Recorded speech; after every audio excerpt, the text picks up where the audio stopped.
Allora, eccoci qui per l'unboxing e la recensione di questo Ethernet switch, quindi questo switch di rete. Andiamo a vederlo assieme, vediamo un packaging molto essenziale, notiamo la marcatura FCC e CE della Comunità Europea, dalla distanza sembrerebbe quella giusta, quindi Comunità Europea.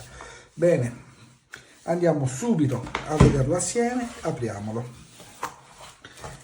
Abbiamo un alimentatore a 5 volt e 1 ampere, quindi 5 watt, piccolo foglietto illustrativo, bene, e contestualmente abbiamo lo switch di piccolissime dimensioni. Notiamo esserci una porta 2.5 gigabit e 4 porte 10-100.000. Quindi questo che significa che possiamo utilizzare come ingresso questa porta per 2.5 e ripartire il segnale. Quindi ad esempio, facendo un esempio velocissimo, entriamo in 2.5, usciamo 1 e ovviamente a 500 megabit in piena banda, a piena potenza, se usiamo 3 uscite assieme. Bene, io adesso andrò a testarlo, lo andrò a provare nella mia postazione, dopodiché ci rivedremo per la seconda parte del video tra pochi secondi. Eccoci qui, seconda parte del video, ho testato lo switch. Allora, parliamone subito. Negli router di ultima generazione sappiamo che hanno le uscite a 2.5 gigabit, quindi risulta utile questo switch. Perché? Perché dal nostro router riusciamo ad arrivare in 2.5 qui e, come vi dicevo precedentemente, a ripartire questi 2.5 direttamente su più PC o NAS o ciò che sia. Se invece bypassiamo la porta a 2.5, ovviamente abbiamo un normalissimo switch con 4 porte, possiamo tranquillamente poi usare la 2.5 come una 10-100.000 senza grandissimi problemi. Avremo contezza da 2.5 in base a questo piccolo LED superiore, quindi a sinistra avremo la 2.5 e qui la classica 10-100.000. Il power ci sarà dato da questo piccolo LED. Non abbiamo dei LED su porta, quindi che significa che uno switch più da uso tavolino, ecco, che sarebbe questo, che da installazione ad esempio in alto in determinate situazioni, perché non avremo poi la contezza. Quindi se dovessimo installarlo in alto abbiamo i 2 supporti a muro, quindi questi piccoli croci per il supporto a muro tramite tasselli lo andremo a installare in questo modo o in questo modo. Questo qui sarebbe il modo opportuno, infatti abbiamo la scritta che ridà praticamente verso il basso, quindi perfettamente leggibile.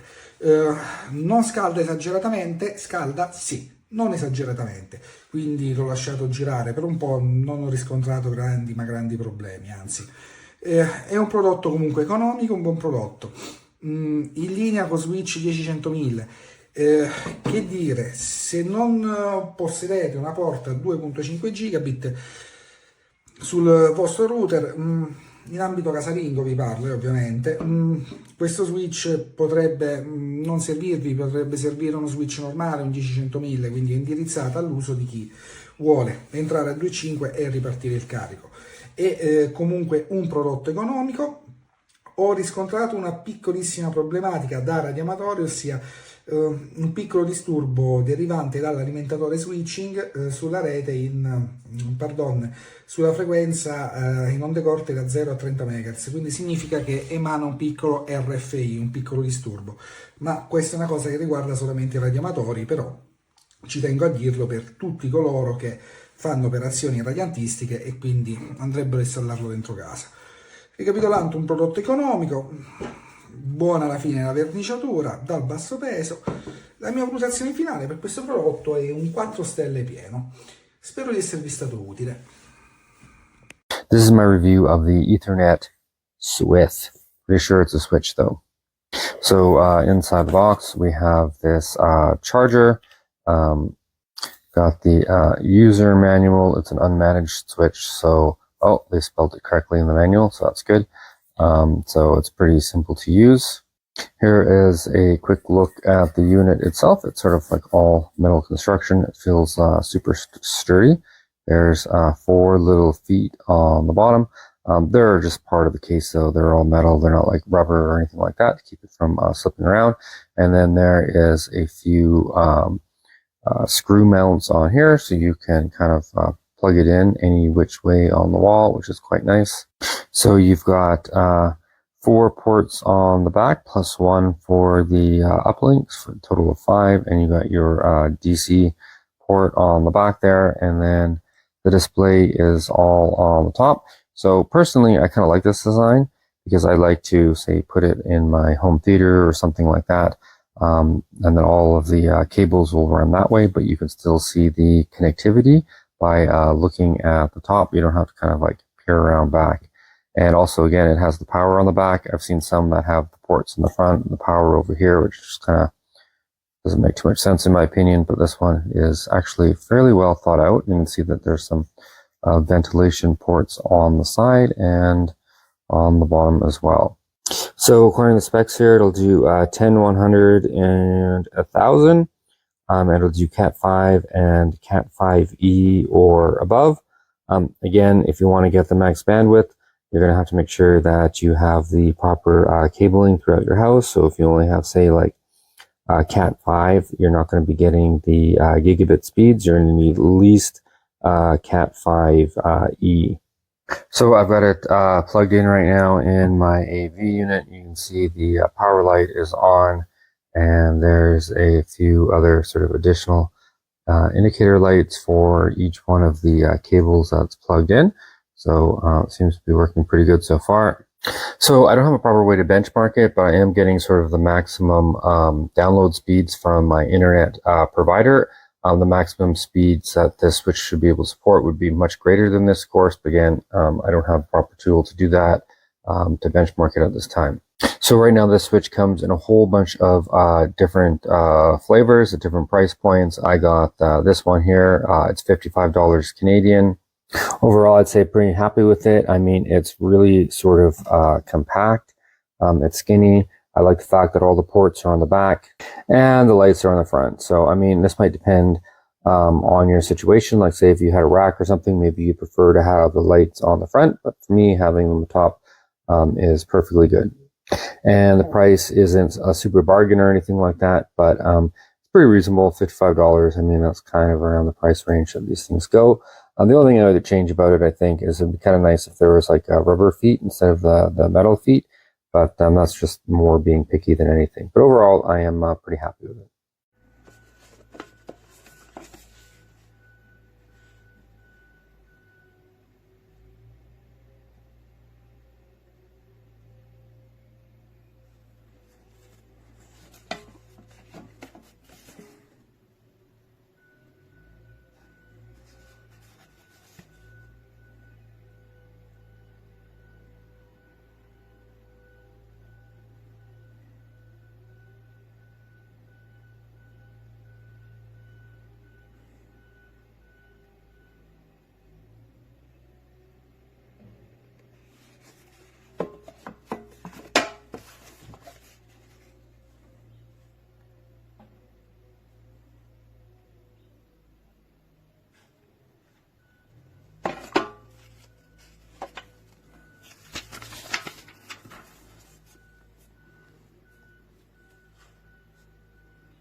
Everyone.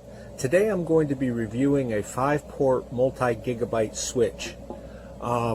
It's an Ethernet switch, as you can see by the Ethernet ports that are right here.